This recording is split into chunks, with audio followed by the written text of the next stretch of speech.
Hello, everyone. Thank you for coming to our Friday night live stream. My name is Adrienne, also known sometimes as the Biggest Loser Carnivore. And tonight I'm going to interview my friend Laura from Healthy Carnivore. She is a connoisseur of all my favorite things, from prepping to homemade stuff to what's in that. What is that ingredient made out of? She's also a nurse. She knows about perimenopause. I mean, I feel like me and her need a series. Just throwing that out there, Laura. So Laura, thank you for coming tonight. You are welcome. I appreciate it. Could you start by telling us how you found your way to the carnivore diet? Like what happened? Because you're absolutely fabulous. It's hard to believe that you Mhm. needed to lose weight. Are you doing this for health reasons? How Oh, did yeah. you get here? Yeah. So at 19, I was 240 pounds. I went to my doctor and he said that you should be eating country crock instead of butter. You should be eating egg whites, throw away the egg yolk. So I bought the cartons of egg whites. Seed oil, salad dressings, of course. Doritos were okay because those were, those fit in the food pyramid. So I did those things and chicken breast with no skin. Yeah, can't even think Mm-hmm. about it. And I did that for a year and I got up to 313 pounds. My triglycerides were at least 1,000. That's as far as the meters went back in 1991. Who knows where it would have went because it was there very quickly, which meant I was going to be diabetic very soon. That's kind of a precursor to diabetes, is seeing your triglycerides like that because you're insulin, intolerant. And so he wrote me a script for Lipitor. That was pretty new. That came out in 87. So in 91, Wow. it was still pretty hot. Oh, yeah. So you were And in your I early just 20s on this 20. medicine. You Well, were I never took 20. the medicine. Okay. Yes. I never Wow. took that medicine because I asked him, I wasn't a nurse yet. And I said, well, how long do I have to take this? Because I'm thinking, oh, it's like an antibiotic. You take it 7 days, what? And he says, well, forever. And I said, no, I'm not living out of a bottle. So I promptly, when I left his office, I went to the library. This was before Google and computer, everywhere. And I read all of the old medical journals I could find, which were from 1850 up to about 1910 before our medical system was hijacked. And every one of them talked about the massively important cholesterol to the body and every cell and every membrane and your brain and your immune system and all of these things. And I thought, well, this is crazy. And it talked about carbohydrates not being an essential nutrient. Even back then, they knew this. And I thought, all right. So I went home and I cleaned out my pantry. And I feel bad because I took it to the food pantry, so I wasn't helping other people that needed help, but I was like, it's better than starving, I guess, because, and I just took out everything white bread, potatoes, pasta, rice, everything gone, noodles, and sugar, of course. And then I just started making single ingredient, like utilizing stuff out of the garden. So it was keto. So I basically did keto for 28 years, 25 of it before it was ever called keto, because I just did a few green vegetables, very few, as least as possible, fatty meat, fat, salts, things like that. So I did that for 9 months and I lost over 150 pounds. And I went back to him and had more blood work done, and my triglycerides were down to 33. And of course, he's like slapping himself on the back. He's like, kudos to Lipitor. And I was like, no. I said, I changed my diet, I changed my lifestyle, and I'm eating this way. And I was like thinking he was going to be like, oh, that's amazing. That's the ticket. And he instead told me, literally, you're going to die a fat ass. So I promptly fired him, not Yes. in the nicest fashion. Yes. Can I And ask you that was really kind of quick? where that started. Sure. Mhm. Somebody's wondering, for context, at the over 300 pounds, how tall are you? I'm 5'6". Okay, so you're like a medium height. So this is a Yeah. lot of weight on your bones. Oh, oh boy. Yes. Yeah. Yep. Yep. So So you I fired that basically did, doctor. yes, I fired him, stayed that course, did great. for 26 years. And then the keto craze started where Quest bars and all these yummy tasting things with all these artificial sweeteners and maltodextrin hidden and tapioca Mhm. starch and things like that were hidden. And I finally started reading ingredients and I was like, I got to get off of these things. It's not that I did a ton of them because we do like a garden and we deer hunt and fish and everything, but I did enough of them that it did affect me. And I started getting really bad cystic acne, which I never had acne as a kid. And I mean, huge, massive, all the way around. Mm. Started going through menopause about that time. And I watched Joe Rogan and it was Sean Baker on there talking about carnivore. And I thought, well, my dad was Indian. His family chased, you know, buffalo around. They didn't chase broccoli. Yeah, this makes sense to me. Like they chased Mhm. meat, So I basically went right into carnivore that day. Let's see, and that would have been June 2019. So it'll be 5 years this June coming up. And Wow. that's what I did. And my health has been absolutely great. I mean, I do still have asthma. I was born with that, but that's it. I have no high blood pressure. My triglycerides stay like 60 to 30. I had a cardiac calcium score when I was either 50 or 51, and it was zero. And that was after 2 years of carnivore. How old are you now? I'm 53. 53. Okay. And did I Yeah. hear you say that you have been several years of lion? And if that's true, what Yeah. made you want to switch to lion? Yes. So I did carnivore probably 3.5 years. And I'm somebody that gets nasally pretty easy. So, like, if I get around something I'm allergic to, it always kind of attacks my sinuses. And I just noticed that I was eating a lot of eggs. Mhm. Everybody did that beef, butter, bacon, eggs.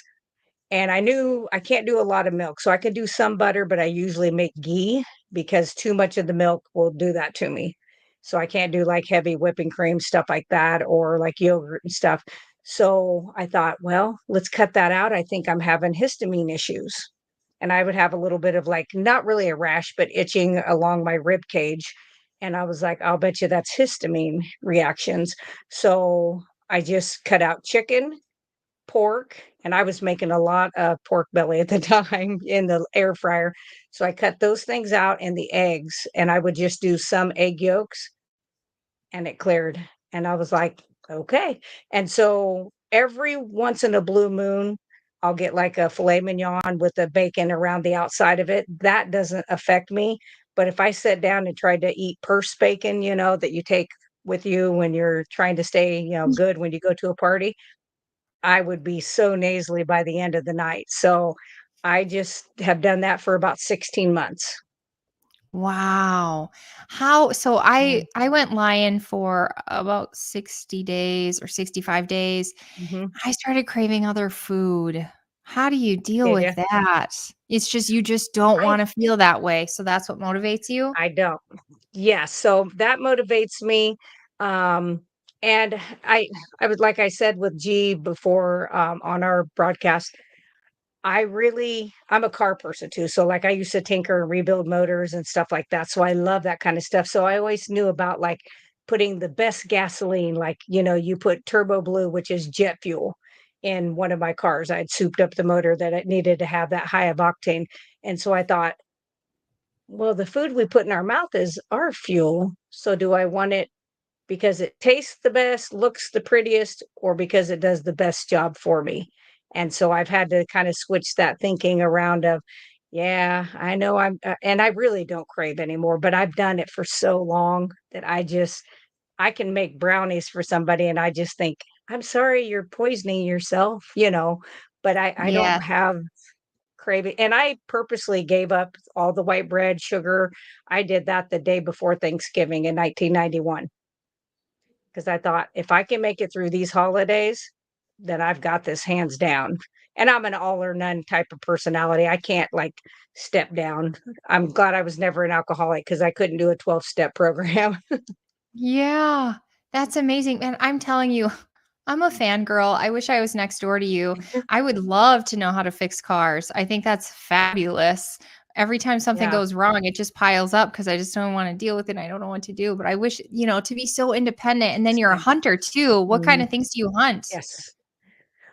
So mostly like, mostly deer.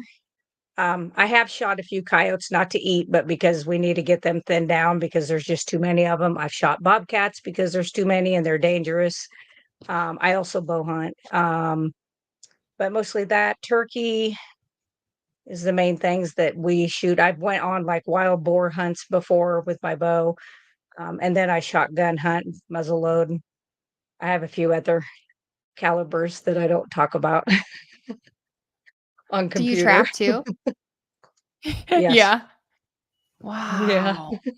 So one thing I'm super interested in, we had started prepping after all the grocery stores went empty, and I'm a mama bear, so I it's not even necessarily I care about myself. I never want my kids to go Your hungry. kid. So we start storing up on rice and popcorn and noodles and cereal, and I'm looking at this going, I This can't eat isn't for any me. of this. I had gastric bypass and Yeah. I have hypoglycemia. I would be sick and probably die if we had to eat these foods. So Yeah. my brain had to change.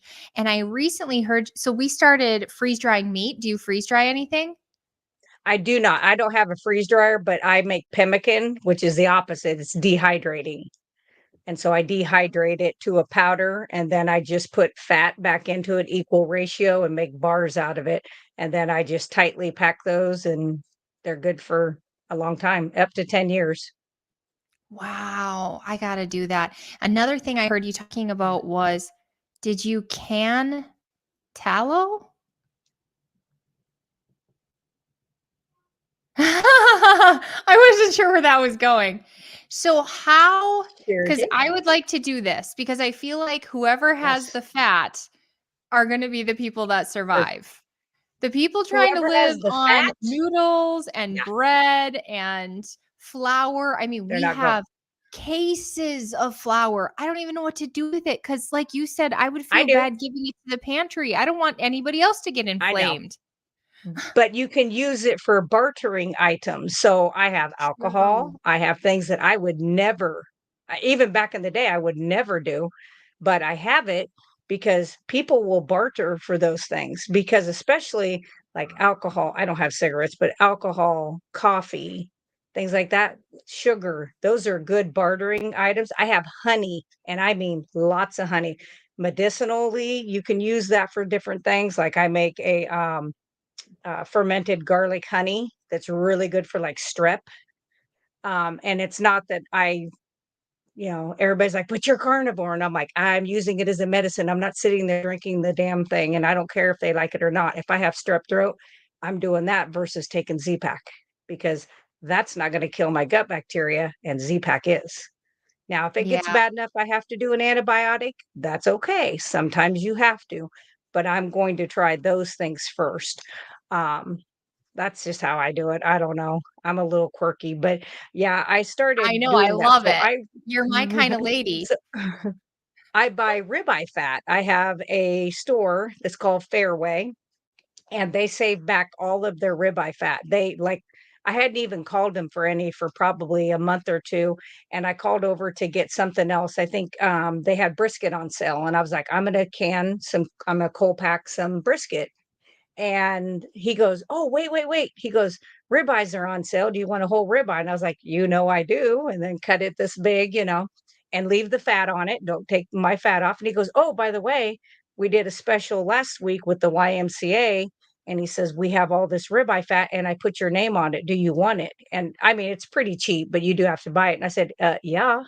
So I did that, and so I rendered it down. So I cut it into smaller pieces. You can also run it through, like, if you have a grinder, and you can just boil that, and you then strain it, and then I do it a second time without the bigger chunks in it. I take that stuff out, and then I render it. Some people do a water method. I do not. I've seen some people do it. I just do that. I pour it through a sieve into a jar that's already hot. I warm that up in real hot water first. Then I put the lid and ring on it, and I turn it upside down for 10 minutes on the counter, turn it over, let it cool, and it's sealed. You don't Oh, even have to do a water bath or anything to it. wow. And that should be And the good for, last like, one that 10 I years, you're thinking? well, yeah, the one I opened up Sunday because I made some more lotion and some more soaps. The one I opened up was 9 years old. Hmm? And it was still good. Yes. In fact, I Wow. used some of it to make three egg yolks the other day. I just put a little in the pan and then did my egg yolks, and yeah, I'm still here.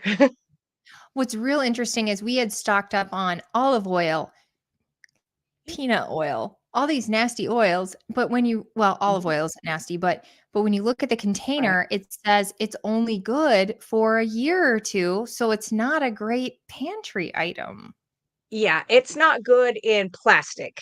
If you convert it over into like quart jars or pint jars, you don't have any problem, and keep it out of the sunlight. It should not go rancid. It The really olive should oil? not. Yes, it should not go rancid. Now, the trick to olive oil that you need to know too is you want to look at the back of it and see how many places was it did it come from. Usually, and it's not that any one place is better than the other, but when you see 5 or 6 places listed as countries of origin on the back, then you know it could have been cut with a bunch of other stuff like cottonseed, rapeseed. So you want to watch for that. I think Aldi's, do you have Aldi's where you're at? Mhm. Okay. I think they had one. I haven't been there for a while, but they used to have one that just came from one country. I think Walmart, the one I get, it's a big black glass bottle with a yellow label on it. It only comes from one place. So that's kind of a Okay. trick to know too. But just That's a good trick, transfer I it did not know that. into, yeah, transfer it into glass. That always helps. Yeah. So you make a lot of products and you sell them in your store. Mhm. I do. What kind of stuff do you have in there? So I have a lot of stuff. So I make beeswax and tallow candles, which I love. I do some that are unscented, vanilla, lemon. I'm gonna do some that are more nutmeg, kind of smell closer to like Thanksgiving, just so kind of smells like the season. I make elderberry tincture, which is really good for strep, colds, flus, things like that. I also make oregano oil, and recently my husband's cousin, she has lavender. So she gave me a box of dried lavender. It's so pretty. See how purple it is? It's just pretty.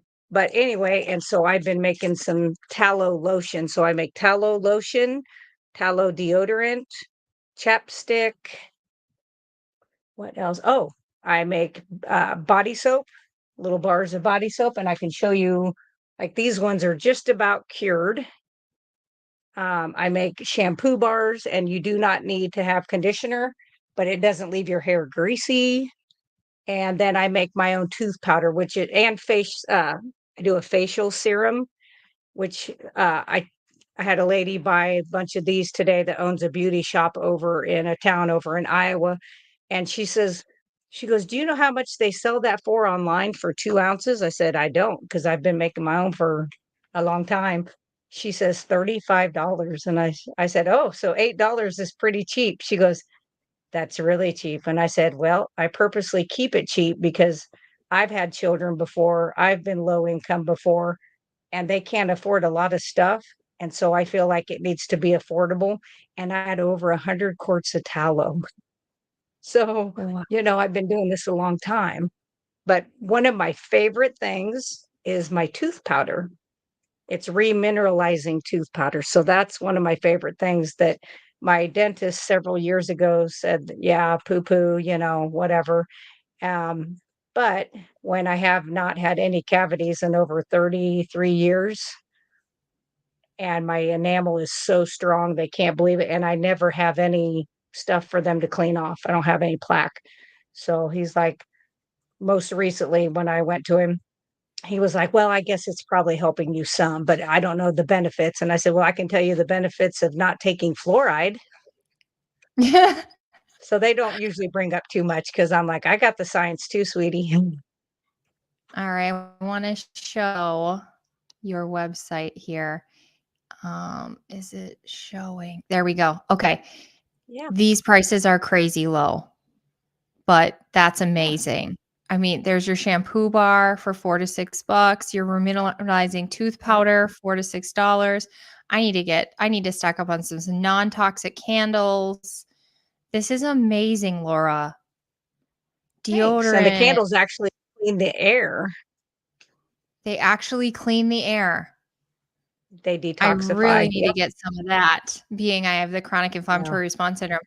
I heard you say Yeah. on, because I've been listening to all your videos about the Mhm. deodorant and how it goes in our armpit, and that's a place real close to everything, and how that's creating Well, the man boobs and glands. stuff like that, right?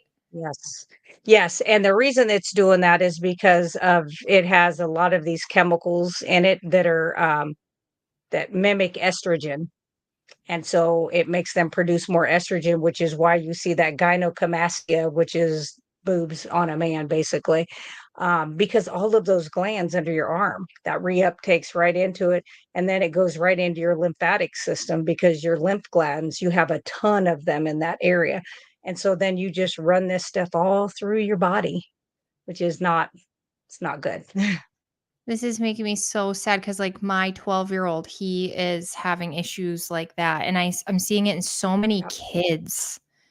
And Hmm. then he's having body odor, so we're like, "Put deodorant on." I'm gonna have to get some of this Yeah. for him because we're obviously making the situation worse when we're trying to help.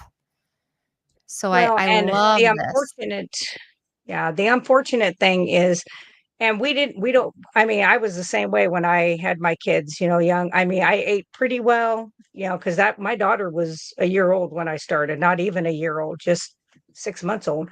So they've grown up with that. But we did a lot of those products in the beginning, the regular stuff. We didn't know better. And becoming a nurse and seeing all these Alzheimer's patients and all these things that I knew were like neurosystem. It's like the central nervous system has been screwed with. And why is this so big now when it wasn't even 40 years ago? What has been the Yeah. big change? And I knew it came down to what we were putting in our bodies. Yes, we don't work as hard as our grandparents did, but that cannot account for why our children have the issues they have. They have fatty liver disease already. They should not have that, but it's because everything that is a convenient food basically has no nutritional value. It's just a filler. It's fill you up your belly and then 2 hours later you're hungry again, so you eat again, but it and I have a few patients that are like, "I'm not giving up my Cheerios." I was like, "Don't give up your Cheerios, but if you like sugar, you might as well go over to your sugar bowl really and just eat it because it's the same thing you're doing there and just bypass all the other junk and the glyphosate and go ahead and eat the damn sugar, really." And they're like, "Really?" And I'm like, "Well, I mean, if you're gonna do it, you might as well go big, right?" Yeah. It is sad to see so many uh, kids now are getting type 1 diabetes. And so to say that it is just genetic, a genetic fluke It's not. that all of a sudden is Yeah, exploding. I mean, I know yeah. at least Well, 5 kids. yeah. Type 1 diabetes is where they're making no insulin. Their beta cells of their pancreas are not working at all. Most of the time, that is genetic. That's something they're born with. They usually catch it around 3 to 7 years of age. Most kids now are getting type 2, which is what they used to call, like when I first went to nursing school, it wasn't called diabetes type 2. It was called adult onset diabetes. They can't call it that anymore. So they've had to change the name to diabetes type 2 because they do still have some beta cells, some insulin that's working, but they're so insulin resistant, it doesn't matter because it's just sitting there hitting a wall. It's not getting anywhere. And so that's the Yeah. thing to work on is the insulin resistance. Yeah, and we're seeing a lot of kids with autism and ADHD, and then like an older generation is saying, "Oh, you're just overdiagnosing it." No way. No way. Yeah. No Yeah. way. This is No, exploding. it is. Okay. Yeah. And a lot of that is the food dyes. Yes. Yeah. So Yeah. What are your parents like? Because it sounds like you've been like this your whole life. So, my father, of course, he was Indian. He was raised on a reservation in Oklahoma, and so I only knew him till I was 3, and then my mother, he was an alcoholic because they traded alcohol for jewelry. So by the time he was 12, he was drinking whiskey, a fifth a day. So by the time I was 3, he was gone. My mom is a very strong-willed person, and she's not going to put up with any kind of sass or bull crap. So I lived right next door to my grandmother, who was German and had come through Auschwitz. So that's where a lot of my morals, ethics, values, and probably my anti-government trust comes from, is because she has always said to me, the government's job is not to take care of your sorry ass. And any government that wants to do all of your needs and take care of all your needs has an ulterior motive. And because her family came through Auschwitz and they said, yeah, Hitler was actually great the first so many years. Nicest guy, built hospitals, built schools, free food, free, free, free. Everybody got lazy, didn't know how to do anything, took away their weapons, their only way of, defending themselves, and then pulled the rug out from underneath of them. So she's actually the one I learned how to hunt, fish, trap, can, garden, all of that because I mean, there was years where they had famine that the only way they got food was to go out and get it. And she was one of 13 children. She was the last, and they were all 13 girls. So finally, their dad at the last 2 was like, that's it. I don't have a farm boy. I'm going to have to make a couple of you into my farm boys. So my mother also, single-handedly raised me with my grandmother's assistance, but she was always into like food co-ops, not vegan, but food co-ops, real beef, one ingredient foods, the way God intended stuff to be. It's like without all the chemicals. So she's always been that way. And I had done that because I had to living with her. And then I moved out and bought my first house when I was 17 and decided MTV is awesome. Doritos are awesome, cartons of cottage cheese are awesome. You can sit there and mindlessly eat the whole thing Oh, and, cottage cheese is so addicting. yeah. And so that's kind of where I got myself in trouble. Had I stayed on track with the way she had done things, I probably would have a little bit, but at least I did have a good start.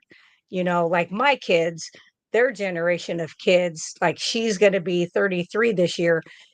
I mean, they started with Pop Tarts and pizza rolls and lunch buckets and all this convenience, convenience, convenience.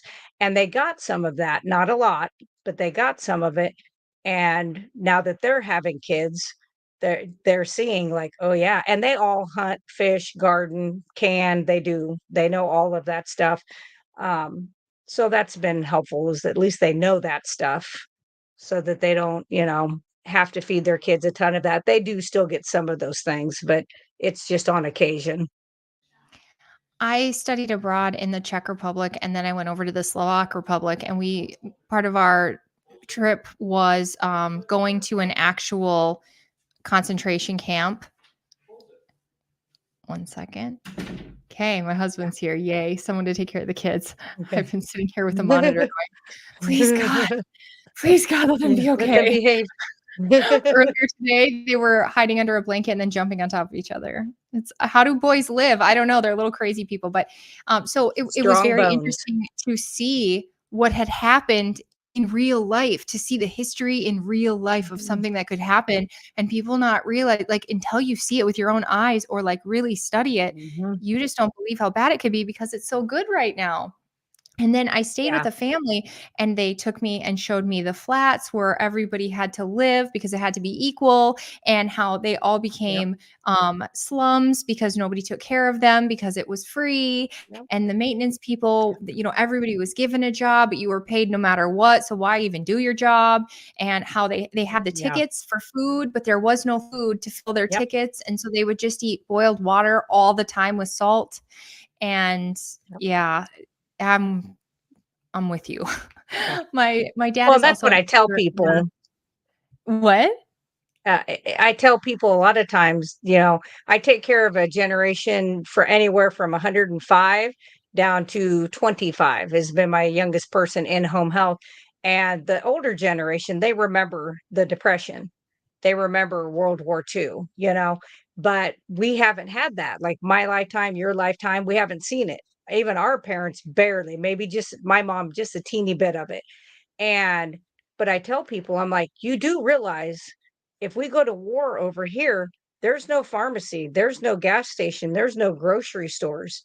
Like you have to be at least set up. I always tell people to prep at least enough for 6 months for your entire family, 3 months at the least, 6 months at the best, because by that point, things should be there's going to be people out there. There's going to be a lot of patriotic people that'll be out there taking care of things at that point. So hopefully things will start to be getting better at Refunctioning. that point. Yes, yes, yes. Yes. So, and I always tell you salt, water, and then proteins and fats.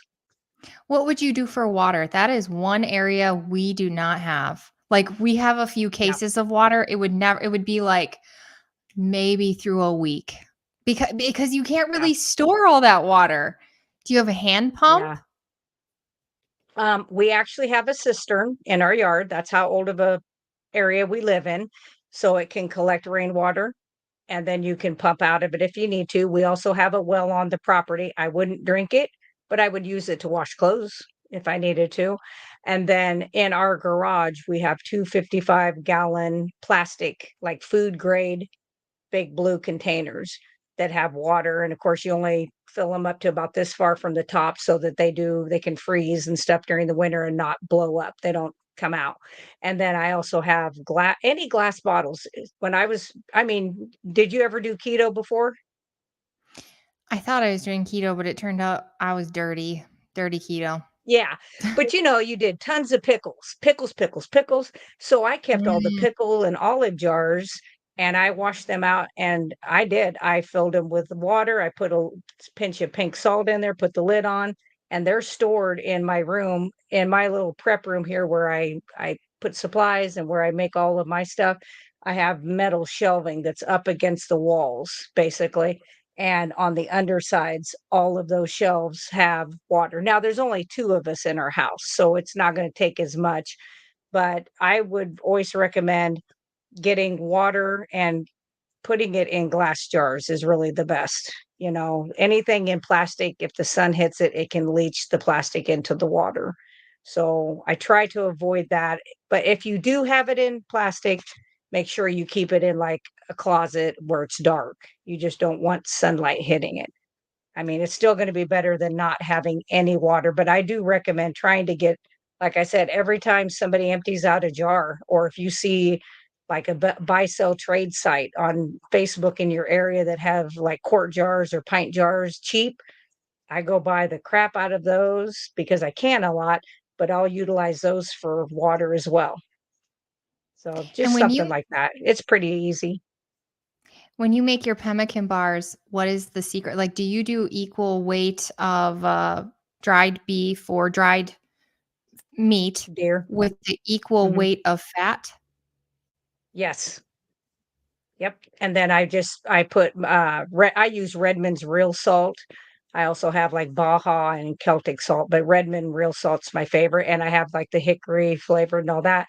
So I've done several bars with different types of those salts in there, but yeah, it's like, 2 pounds, the last one I did 2 pounds of deer and beef mixture with a little bit of liver because I hate liver, but if it's mixed into those, you can't taste it. Yeah, I can't do it otherwise, and I, dried it. And then I do have a food processor, but I also have the old mortar and pestle where you kind of grind it down. You think of like grinding down seeds in it or something, but I do that and make a powder and then just take equal parts of the fat.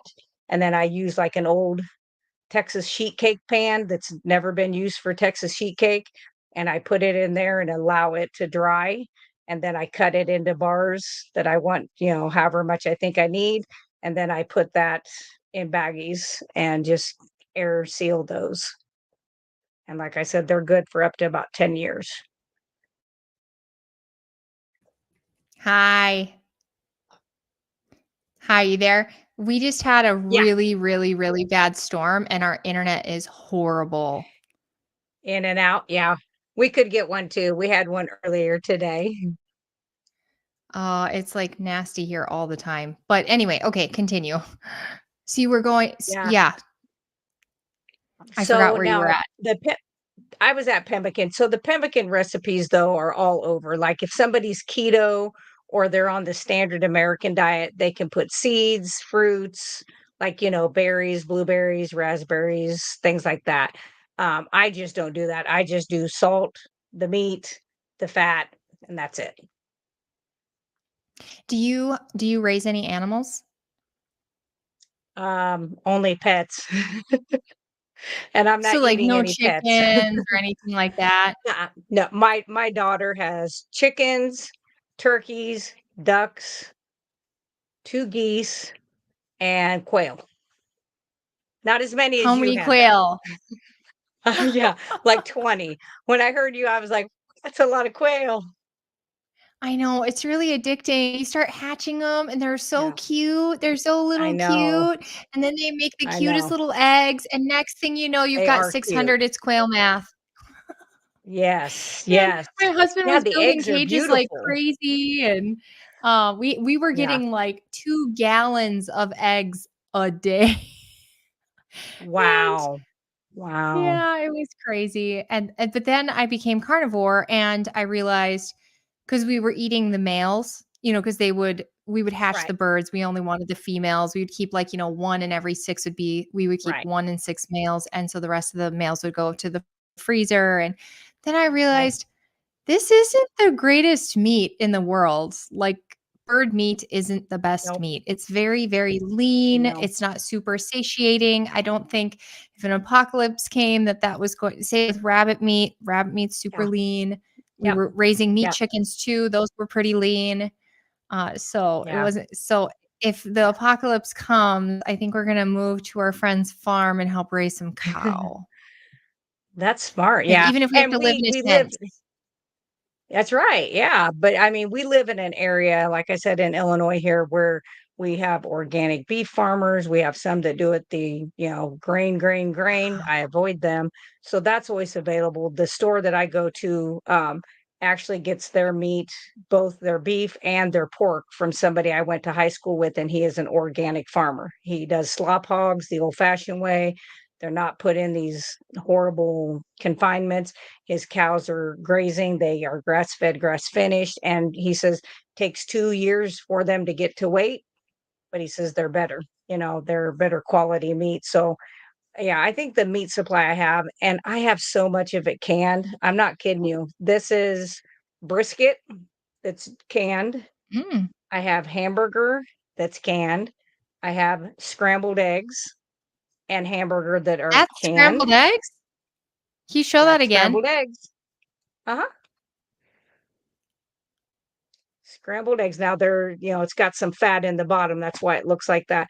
But I put eggs, raw eggs. I beat them. I put meat in there. I put a little bit of fat and some salt. And then I pressure canned those for an hour and 15 minutes. And it puffed up because they were actually only filled to about here. And it filled up to there. Now, I just take the lid off and put this in the microwave for about 45 seconds to a minute, and then I just take, I don't use, like, utensils in here except for, like, wooden utensils or plastic, but then you can eat that, and I guarantee you, you are full. This is absolutely a lot. I think that's 6 eggs, and you're completely full, Nice. so I can that stuff too, and I actually got that from Cami, which is she's on Last Day of Normal. I don't know if you've heard of her.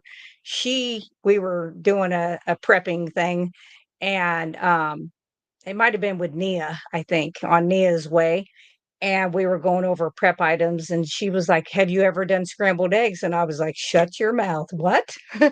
No, but I have now." And so I have tons of those, and so that was something that was good to do with a lot of extra eggs that my daughter had, is I was like, "There you go. You can get these put in jars and get them done, and they're shelf stable," I've only had these for a few months, But like my daughter, she was like, "Oh yeah, I've done that. Oh, I've already glassed eggs." I didn't even know what glassed eggs meant. And so she's been glassing eggs that are good for a year, at least a year. And I was like, "Huh, Yeah. So your daughter's yeah. right there with you. How far away is she?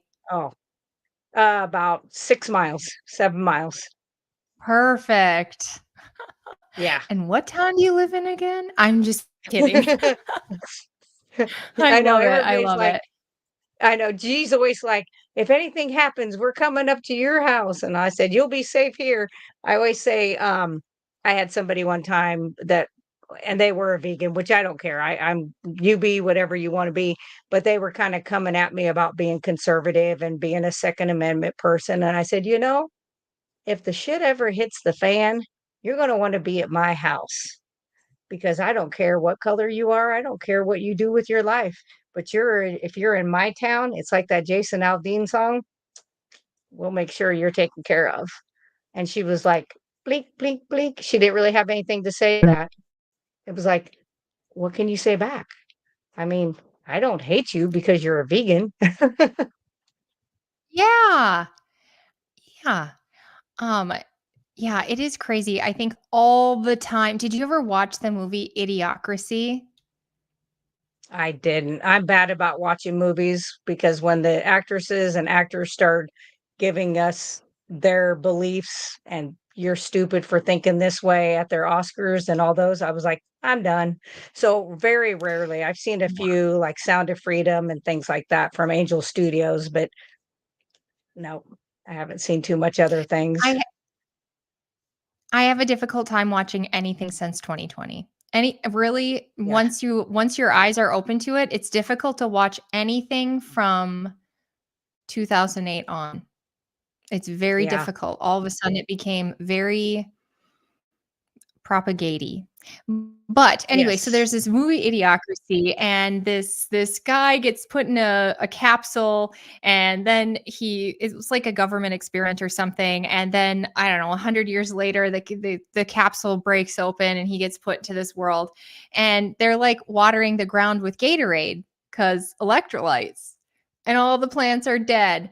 And they push a button, and a disposable shirt pops out of the wall, and nobody can even really Mm. speak or write anymore because they're just so dumb, and they just do whatever they're told, and they're all chipped. And sometimes I think like we're living real life idiocracy. And I think, what do our ancestors who are looking think? Like, especially, I'm part native too.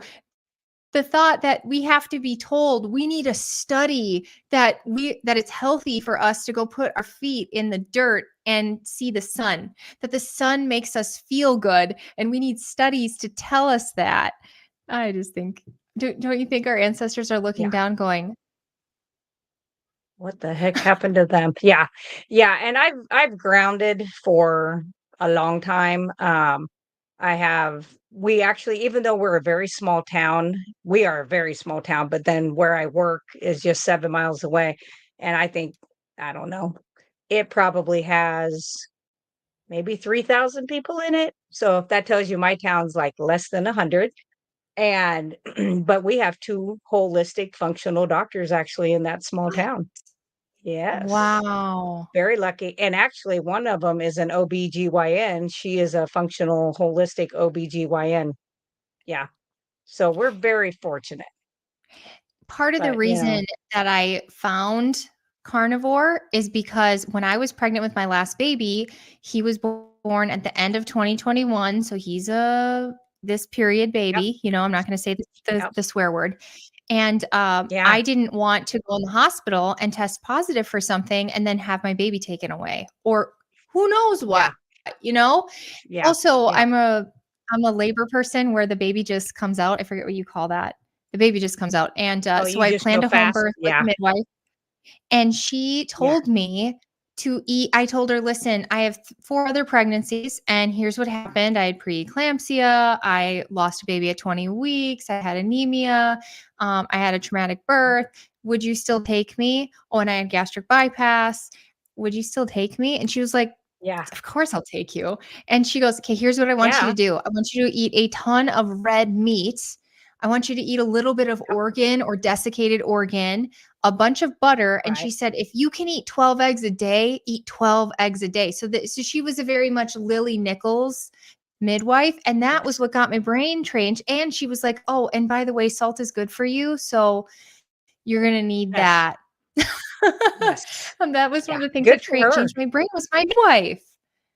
Yeah. So that's Yeah. amazing. Isn't You that have sad? two. Yes, we're Yeah. very fortunate. Yeah, the other one is a general practitioner, basically. So, like the old style doc that you saw from birth to the day you died, they didn't send you to every specialist. They could basically take care of everything that you needed. That's what he does. That's his function. Now, if it's outside his wheelhouse to a crazy level, yes, he will send you. But otherwise, they do a lot of their stuff. So, yeah, it's pretty interesting, and we're fortunate. So, yeah, and I went through nursing school having already been keto for, let's see, 91 and 2002, so 11 years. And so sitting through those classes and hearing like nutrition class, and I'm just like, wow, this is such a lie. It was so rough. And I even asked the nutrition teacher, she was talking about K calories and how many is in protein and fat and da da da, and talked about, we had these beakers and the Munson burner and got it up to this crazy amount of, and see, it burns. And that's when you burn those calories. And I said, because I'm a common sense kind of person. And I was like, well, my body temperature is 98.6. So how do I do that if I never get to that heat? And she was like, "Oh, that doesn't really matter." And I'm like, "It does matter."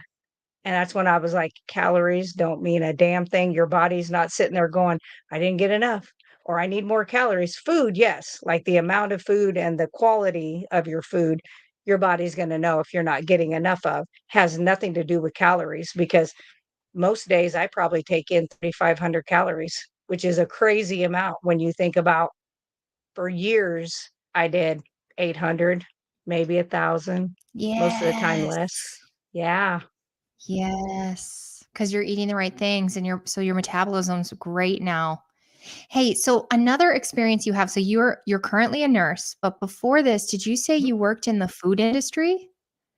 Or I what did did. you I do where worked at you knew about yes. natural flavors? Could you tell us a little bit about Yeah. natural flavors? Well, artificial and natural. So I worked at what it was called at the time was Armor Dial. Now it's owned by ConAgra. So it was a food factory that made like Vienna sausage, potted meat, treat, Dinty Moore stew. I don't remember the name of the chili, some chili and lunch buckets back in the day when lunch buckets were around. And also we got the beech nut baby food contract, which should be scary. And I'll explain that later. Please So do.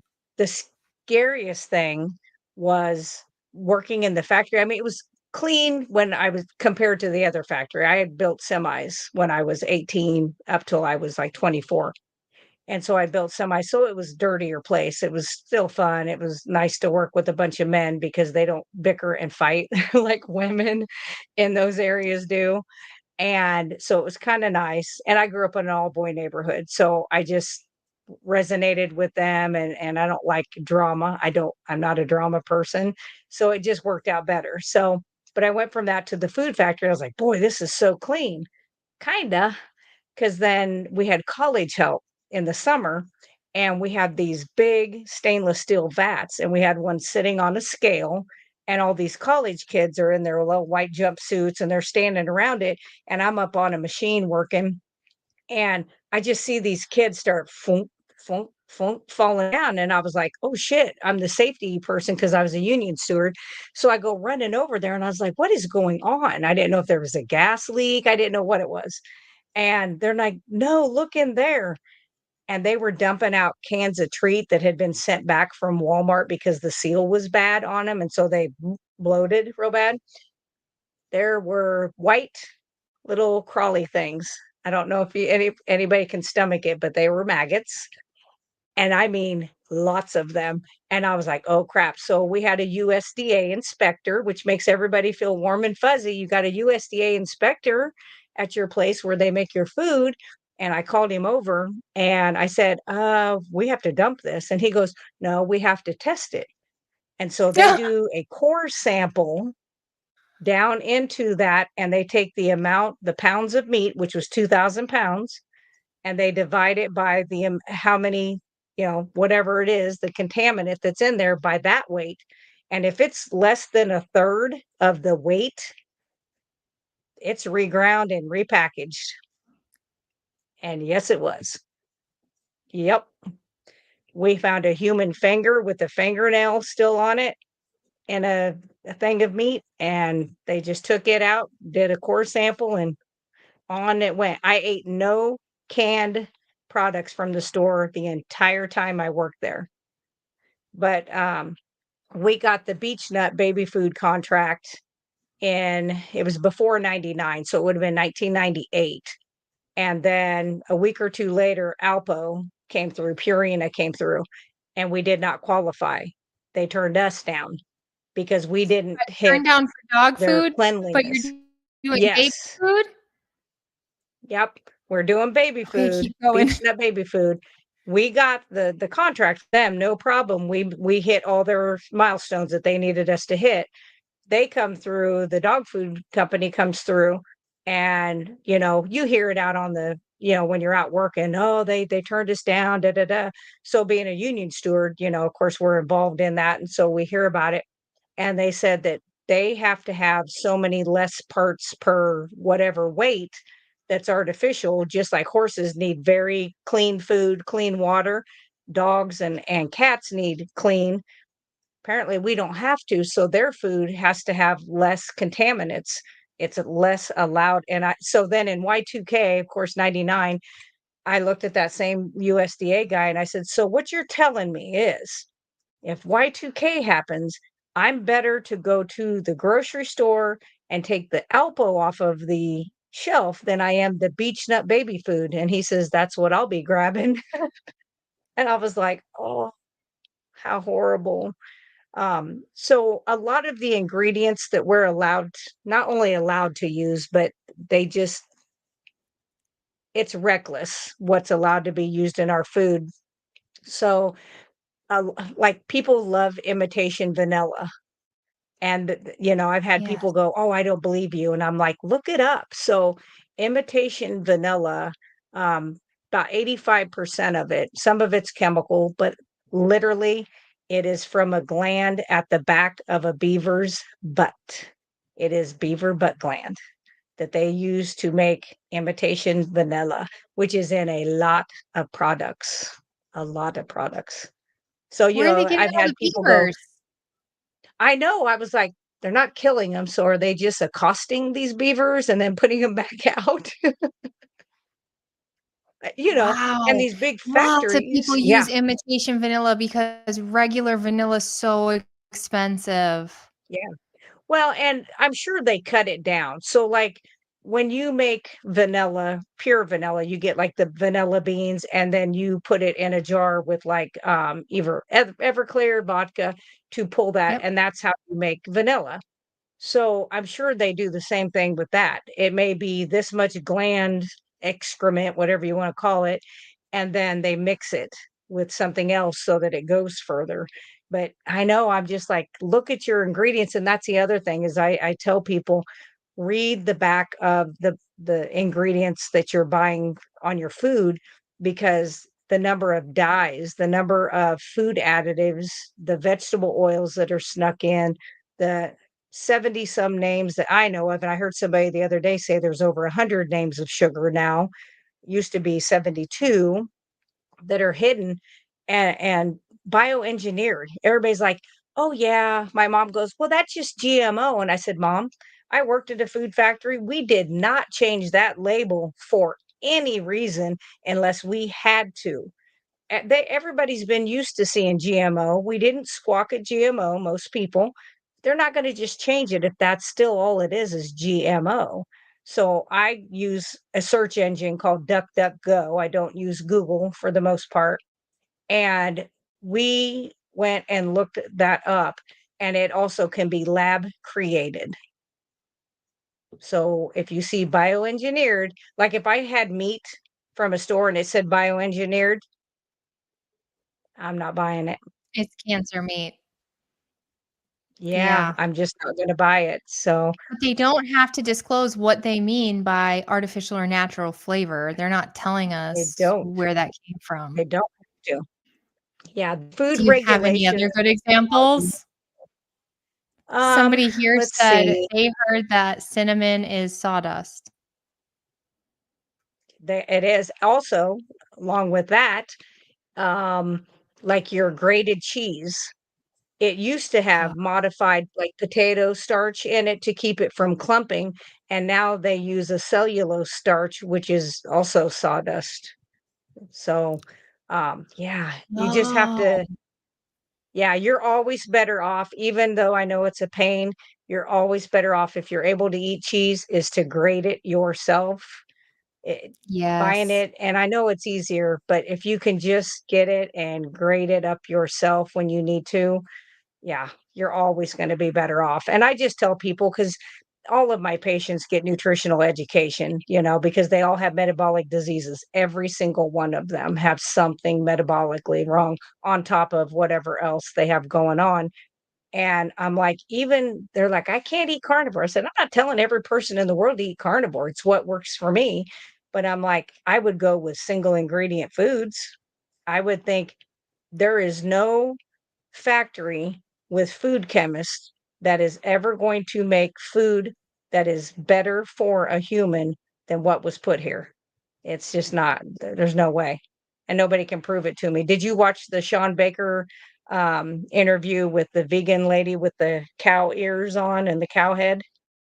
You'll have to No, watch but it. I'll It was make on. a note. It yeah, I wish I could remember her name. I could only make it through like 32 minutes because she talks really high and she got really snippy and snide. And I was just like, wow, she is. I said, I sent him an email and I said, if anybody wanted me to go out and shoot more deer and eat more cow, she did a good job. She actually had the opposite effect because she was just loony, because it's like, "Well, you're eating a cow, that's horrible. I'm eating tofu and fake wheat bars and blah, blah, blah." And I'm like, "Come to my area, honey. When you watch them disc up a field out here, it's carnage. It's every snake, it's every mouse, it's every rabbit, it's birds, it's bees, it's everything is just annihilated out in these fields so that they can make their corn products. So they can eat their cornflakes and say they feel good about themselves, that they're doing something great for the environment and they're not killing anything. And then I'm like, well, what about these animals? What about a vole? What about a mole? What about and they're like, well, they're not cute. And I was like, I don't think a cow's cute. They're tasty. And they're like, but they're just like a human. I was like, they do not walk on two legs. They don't drive a car and they don't talk. I'm very worried about our soil. That's Yeah, very worrying. And you know what else is, of course, I'm concerned about the way that animals are their life ends, because I sure. had heard the Absolutely. reason part of the reason our population could be so anxious is because the cows are in line and they know they're gonna die, and so it raises their Mhm. cortisol and their adrenaline, and that's in their Yep, muscle that we eat. yep, So the way that the yep, animal perishes is also very important. yeah, And and it is, and yeah, so that's I'm all for I've been the in regenerative.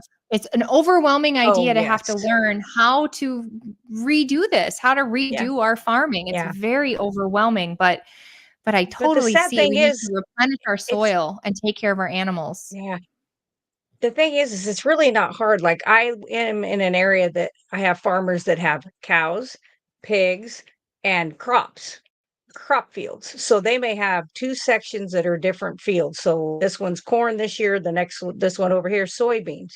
So, easily, they could just move the cows to this crop next year after they've taken the corn out and keep them on that ground for a year or 2. Move them to the next one. Just keep doing that cycle. They don't have to put them in these big bins and these pens and stuff like that. That is a choice, and that's because they're paid such big subsidies from the government to do it that way. They don't want them to do it the other way. They can do it, but financially it would cripple a lot of them. But there are those that are willing to do that. And if you can get around the middleman and buy your meat from those kind of people, that's definitely what you want to do, because the more money you put to them and the less money to these other styles, they'll quit doing those. They'll see that, oh, we need to make a shift back to more of this natural, holistic way of raising animals. It's the same as being a deer hunter. I've deer hunted since 1977. You probably weren't born yet, correct? No, I'm No. 40, so So 84. okay. So I deer hunted since 77, and I'm proud to say that I've never had a deer that I had to shoot again. Like, I make ethical shots. That is very key for me, is I want it to be done. And I don't shoot a doe if a baby deer is anywhere near, even though at that point they're weaned, they still like to hang with their moms. I can't do that either. I'll never do that unless I was probably starving to death. I would never do that because I just can't imagine that. But that being said, you know, and that's whether it's bow hunting or shotgun. I just make good ethical shots. I don't do, I'm just not a sports hunter. I'm a food hunter. Everything I pretty much shoot, other than the occasional coyote, I 100% intend on eating, and I utilize it all. I save the kidneys, the liver. I don't shave the heart because that's what I take out when I shoot them on purpose. I want it to be fast and over with. But I do save those other organs. And like I told you earlier, I can't stand the taste of liver. So I grind that and the kidneys up into all the burger, and I always mix some ribeye fat in when I make my burger mix from my deer.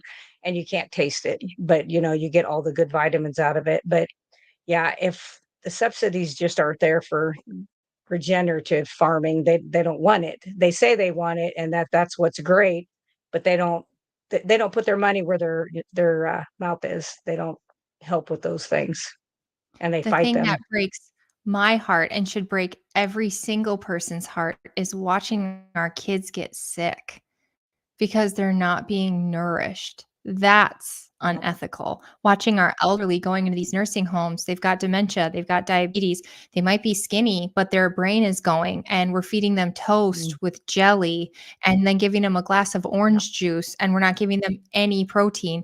I think it's pitiful and sad that they're making the school lunches meatless and they're yeah, 100% processed garbage food. Like, I don't even know what it yep, is. It doesn't even look like food.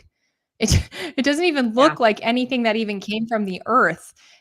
I think that yeah, is what is unethical, not the consuming of animals. I think it's unethical to be yep, malnourishing our population and making them yeah, sick.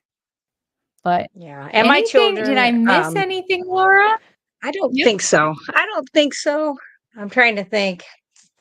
I think I showed you some of all of my stuff that I do. I do wanna go over just a couple things that are in your normal everyday skincare products, and everybody can look this up for themselves to see what's in there.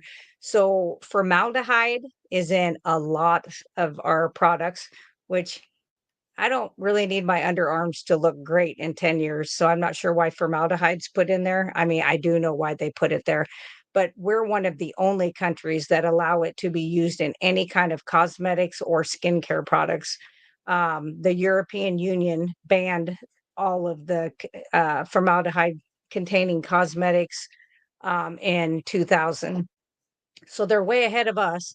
USC Berkeley School of Public Health found a link between exposure to formaldehyde, even in small increments, that it had an increased risk of developing brain diseases such as brain cancers, Alzheimer's, Parkinson's, and amyotrophic lateral sclerosis. So that's AMLS. So it's a type of sclerosis. Then another one is called phenoxyethylene, and that is a chemical. It's a glycol ester or a solvent that they put in a lot of the products. I looked at like some of the makeup over at Walmart, and it was in a ton of those. And it can cause things from severe eczema to life-threatening allergic reactions. It can cause toxic effects, like when you're putting it on, like the powder, and if you inhale that powder, it's shown to cause severe damage, including it causes like like the scarring of the lung tissue, like the lining of your lung. It can cause liver irritation and kidney damage and nerve damage because everything you put on your skin goes in. It's the largest organ, but it is porous, and so everything goes in. If you put, think about sunblock. Everybody puts sunblock on, and I'm like, look at the chemicals in there. And really, I know once people, if they get off of seed oils, they don't have trouble with the sun. It takes a while to get those seed oils, can be up to 3 years to get seed oils out of the body. But once you do that, and I'm pale. Like I did not get my dad's skin tone whatsoever. I got his eyebrows and his ability to long distance run. That's my Indian part, and that's it. But I don't do well in the sun. I went out yesterday and walked for 2 hours in the bright sun. And I didn't even, I mean, I have a little bit of brown, but I did not burn at all. And normally, you know, even 6 years ago, I would have fried and I did not. So I just say, look at your ingredients on stuff. And, everybody's got their cell phone with them when they're shopping. Just type in some of those ingredient names in there and just see where they come from, what they're things that they cause, just like a peel. Have you heard of what a peel is? Yes, that they're putting that on our organic vegetables and our Yes. organic And produce. fruits. Yes. Yeah. Yeah. And so I hate to say his name, but it's a Bill Gates product and it's called APEEL. And so I'm an olfactory person, so I always look up the MSDS sheet. So that's the material data safety sheet. So I looked it up on Appeal and I did a video on it with that. Like I had the thing showing, and it literally said, like, people touching the fruit or vegetable should wash their hands for 10 minutes straight under water. Now, they don't tell you that at the grocery store. Here you're picking up an avocado or a peach or an apple that's been sprayed with this. You have no idea. And it said anybody using it in a spray form, like those people working in the fields, they should be in full body hazmat. Now, do you really think that the people that are working in those fields are being put in hazmat suits? Not to No. mention when buy organic, I assume it's clean, so I just eat it. Yeah. Nope. And I can't Yeah, be I tell. alone. I mean, I don't anymore now No. that I know about appeal, but Right. I can't be alone Yeah. in No, I think thinking a lot of this is a people. clean product because it's organic. Yeah.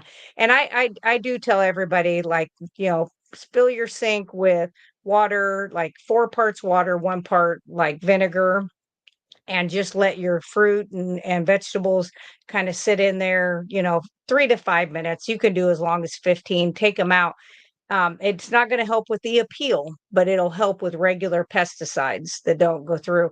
But some of those fruits have porous skin and it's still going to get inside. So you have to, and that's why, I mean, I don't feel bad not eating any of those things because I Because don't 'cause they're know how literally clean you can poison. get them. Yeah. Yeah, and So it's like, well, they I think sprayed the that's the plant, so it's majority. literally inside it as it's growing.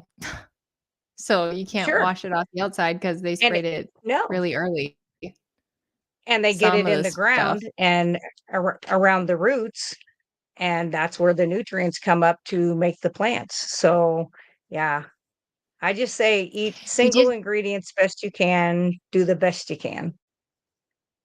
and try to get as local as you can. We did have Yes. one question I forgot, and it is, what are your thoughts on dry brushing? Does it do Um, anything or is it woo-woo? I I tried that probably 7 years ago or so. I had a lot of cellulite on my outer hips. And I was like, I'll do that. And I'm not sure what they're wanting to do the dry brushing for, but that's what I was using it for. I saw nothing. And I'm very OCD. So I did it every single day in the morning before I did my workout. And I didn't see any change. Now, the longer I have been carnivore, I didn't even pay attention to it because I don't weigh myself every day. I don't care. I just go by how I feel in my clothes. But I was putting on like spandex to go on that walk. And I just pulled them straight up and I was like, hey, I didn't even have to do the shimmy into anything. But then I The just turned down jumping? and looked and yeah. And I turned and looked and I was like, oh, I don't have all those little ripples. I was like, wonder when those went away. I have no idea. But being carnivore did that because I did that dry brushing for probably a good year, and I didn't see any difference except it bruised the crap out of me and was painful for me. I didn't find it enjoyable. So I was like, I'd rather go have a massage than have that done. But some people I think it maybe it would help, but I didn't find anything good out of it.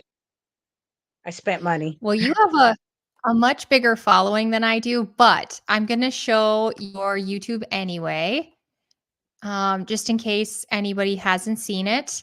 Head on over, subscribe to Laura's channel, subscribe to mine too, please, and Mm.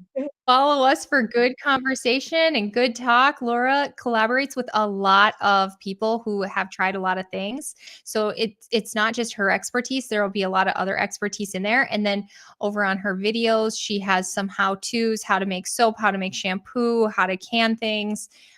It's very informational. I love her channel. So go out and check that out. And thank you everybody for watching tonight. I hope you found something. I know I did. And thank you so much, Laura, for your time. I hope you guys all have a great night. You're welcome.